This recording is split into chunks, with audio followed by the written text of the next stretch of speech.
Kita langsung pada hikmahnya Imam Ibn Athaillah As-Sakandari. Qala Imam Ibn Athaillah As-Sakandari rahimahullah ta'ala nafa'ana Allah bihi wa bi ulumihi wa bi ulumi masyaikhihi wa talamidatihi fid dharaini amin. La tuzakkiyanna waridan la ta'lamu thamratahu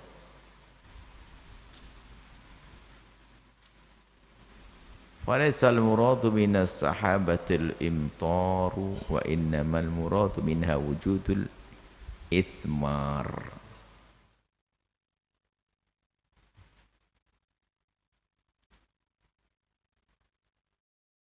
Wujudul ithmar atau athmar. Ini kalau ithmar menghasilkan buah, pembuahan. Athmar buah. Maknanya kalau itu kurang lebih sama. Baik, kita baca la tuzakkiyanna waridan la ta'lamu thamratahu. Lagi-lagi bicara warid ini. Imam Ibn At-Sakandari cerdas, beliau itu ngejar terus. Orang yang sudah pengen berbuat baik itu jangan sampai dia lepas. Setelah berbuat baik ternyata kepleset. Menjadi hilang lagi kebaikannya. Yaitu di saat dia sudah mulai mendekati kemuliaan, kejayaan dalam beribadah. Sudah mulai ada hal-hal yang luar biasa terjadi padanya. Waridat. Sudah mulai ketenangan, ma'nawiyat, karamat. Bisa mimpi ketemu Nabi dan sebagainya. Ini kan sudah berarti kan ibadahnya sudah luar biasa ini. Oleh Imam Ibn Athaillah As-Sakandari dikejar lagi ke orang ini. Dikawal sampai kepada Allah. Karena banyak orang tertipu di saat mendapatkan yang demikian. Sampai dikatakan oleh para ahli tasawuf, masaddana. Ya, karomah itu selain Allah. Sehingga kalau orang menuju jalan Allah itu jangan tergiur dengan karomah. Sebab yang berhenti dengan karomah yang Allah berikan, maka enggak akan sampai kepada Allah. Masaddana an liqa'il mahbubi ila wuqufuna bi ghairihi. Tidak ada yang menghalangi aku sampai kepada Allah, zat yang maha dicinta, kecuali karena kita sudah berpaling. Lah, karomah itu kejadian yang luar biasa yang Allah berlakukan pada kita, itu bukan Allah itu. Jadi kadang orang terkagum-kagum, oh aku sudah bisa begini, berarti aku sudah punya kelebihan begini. Mandek dia, batal jadi walinya dia. Allah. Mulai kok, oh, nah ada orang sini punya kayak saya ini, batal jadi walinya. Nah, ini Imam Ibn Athaillah As-Sakandari terus mengejar ini.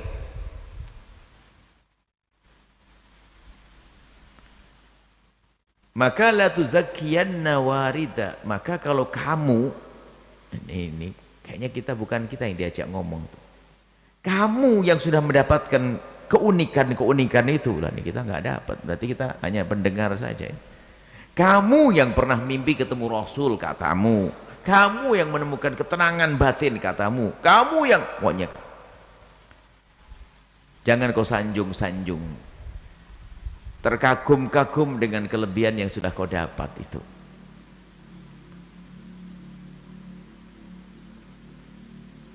Sementara belum tampak buahnya. Kalau belum tampak buahnya itu jangan terkagum-kagum. Itu mau bangga, belum ada buahnya. Yang terpenting itu buahnya. Falaisal muradu binas sahabatil imtar. Kalau orang cerdas, saya ingin bercocok tanam, ingin berkebun, bercocok tanam, nanam padi. Ada mendung, lalu ada hujan. Anda senang dengan mendung yang dikiring oleh Allah. Senang kan? Karena Anda seorang petani. Baik. Setelah mendung disebar di angkasa, kemudian mencurahkan hujan. Memang Anda harus sudah senang. Tapi Anda tidak boleh tertipu. Bukan sampai di sini tujuanmu. Sebab yang kau cari bukan hujannya. Yang kau cari adalah padinya nanti setelah tumbuh untuk kau makan. Jadi kalau kamu berhenti kepada hujan saja, nggak bercocok tanam dong artinya, nggak ada buahnya dong. Jadi begini maknanya, sederhananya, hikmah ini cakep, Masya Allah, semuanya indah. Cuma ini tempelengan bagi orang yang sok-sok punya makom, karomah dan sebagainya.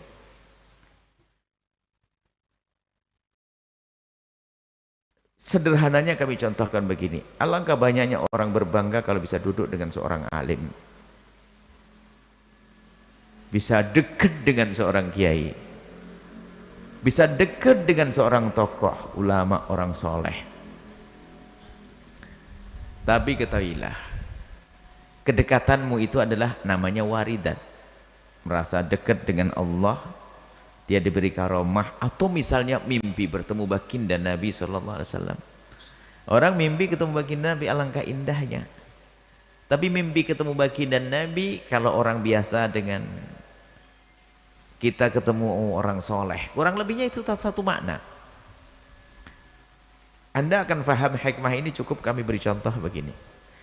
Anda dekat dengan orang soleh, apakah dengan kedekatan Anda ini sudah wah selesai, lalu Anda sanjung-sanjung kedekatan dan wah aku dekat, hanya bangga dengan kedekatan?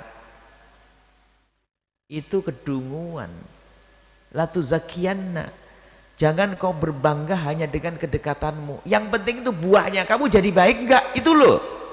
Nah ini maknanya yang perlu ditunggu. Kamu jadi baik enggak setelah dekat sama dia? Hanya deket-deket tok, perilaku enggak bener, ya itu bangga doa, fotonya dipajang sana sini, wah deket tok. Enggak guna itu. Yang dipentingkan bukan itu, kamu jadi baik enggak, samarotnya tuh, buahnya itu yang ditunggu gitu loh. Nah, ini teguran luar biasa dari Imam Ibn Athaillah As-Sakandari yang mengatakan dirinya sudah ketemu dengan baginda Nabi. Bukan itu. Buahnya kamu tambah baik tidak setelah terbangun dari tidur, seperti para salafun saleh. Kalau bermimpi ketemu Nabi di malam hari, paginya berderma separuh hartanya, padahal dia orang kaya raya. Sampai anaknya pada bingung, kenapa abah kok mendermakan hartanya? Nggak ada yang tahu, nggak diceritakan. Sekarang mimpi ketemu Nabi, dia obral. Bahkan ada yang mengatakan ketemu Nabi secara langsung. Loh, hal seperti itu masalah mungkin, tapi apa terjadi benar pada dirimu? Pelitmu masih ada, ibaratnya pelit kita masih ada, nganggu ketemu Nabi. Banyak kebohongan atas nama kebaikan. Wong yang benar saja itu masih belum bisa dianggap oke, sukses kok. Apalagi yang berbohong, kan kacau ini. Bohong atau ketemu, wah Allah malam ketemu Rasulullah, ya perilakunya dulu yang penting. Ente mimpi ketemu Nabi setiap malam tapi perilaku nggak berubah, kata Ibnu Athaillah, nggak ada buahnya itu. Yang penting bukan mendungnya itu, padinya. Yang harus kau anggap penting adalah berubah enggak aku setelah mimpi ketemu Rasulullah itu. Deket sama orang alim hanya untuk kepentingan dunianya, pengen disanjung juga sama orang. Kesempatan nih ustadz ini koneksinya bagus nih, saya harus dekat dengan dia nih, Masya Allah, bisa bisnis, bisa jadi kepala desa, macam-macam. Dekat sama kiai tujuannya nggak benar. Ayo ini tujuannya bukan, dekatnya bukan karena ingin membuat perubahan dalam dirinya. Nah, seperti itu. Ini hikmah Ibn Athaillah, luar biasa, Masya Allah. Sebenarnya kan makanya kalau kita cermati hikmah Ibn Athaillah As-Sakandari itu hampir mirip-mirip. Cuman sebenarnya enggak, pemantapan saja, pemantapan. Syekh Muhammad Said Ramadan Al-Buti keras sekali dalam hal ini. Beliau diilhami oleh Allah bisa memahamkan kepada kita tentang makna ini yang luar biasa. Mencermati orang-orang yang ngaku jadi guru torekoh yang sok berbohong, pengen karena sebetulnya dia pengen dianggap hebat oleh muridnya, sehingga membuat cerita-cerita yang bikin orang pusing kepala. Wah, sampai macam-macam ceritanya, sampai ada yang ngaku berguru dengan 25 nabi. Udah serem, berguru dengan 25 nabi, kok masih bahlul. Kok masa oleh syariah masih dilanggar itu. Ini khayal begitu tuh, aneh-aneh begitu. Dan memang tidak dipungkiri bertemu dengan Nabi sebuah keistimewaan. Tapi kalau tidak menjadikan kita lebih baik kepada Allah, kepada manusia, apa artinya mimpi ketemu Rasulullah? Sebab memang betul orang ketemu Nabi benar. Ketemu Nabi dalam mimpi adalah benar. Fa inna syaitana la yatamatsalu bi. Sebab setan tidak bisa menjelma dalam mimpi. Tidak bisa menjelma sebagai Nabi di dalam mimpi. Enggak ada. Jadi orang kalau bermimpi ketemu Nabi dalam mimpi, maka sesungguhnya itu benar. Cuman bertanya bukan itu. Buahnya apa setelah kamu mimpi ketemu Rasulullah? Bahkan kok mimpi, anggap saja Anda ketemu, saya ketemu Nabi Muhammad di Madinah.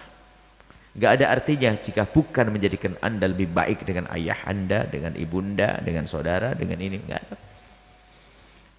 Apalagi aku sudah Masya Allah semalam aku menemukan Lailatul Qadar. Lailatul Qadar, Qadar. Benar enggak? Perilakumu kayak apa? Artinya dia merasakan ada ma'nawiyat, rohaniyat, waridat, sesuatu yang dahsyat ditemukan. Oke.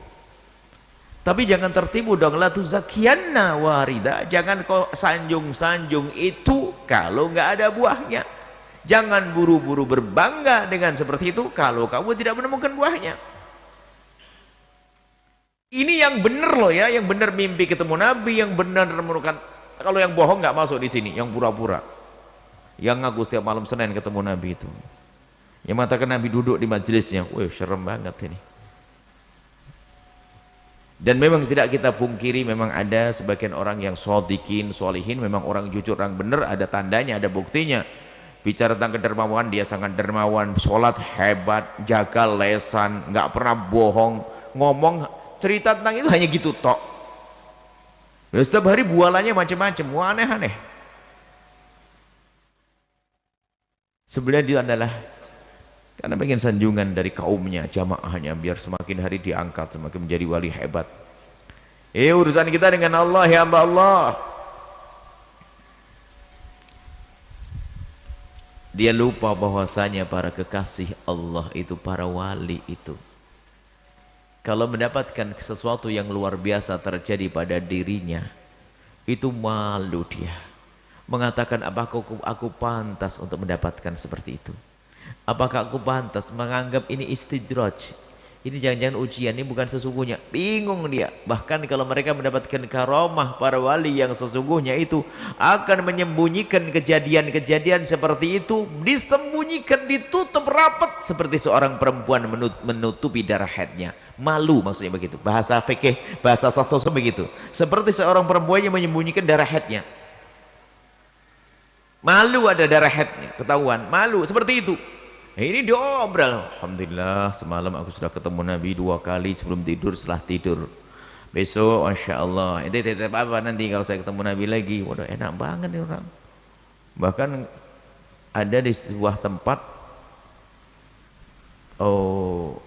ada spanduk, ada yang baca, siapa Umi yang baca spanduk itu, serem banget spanduknya.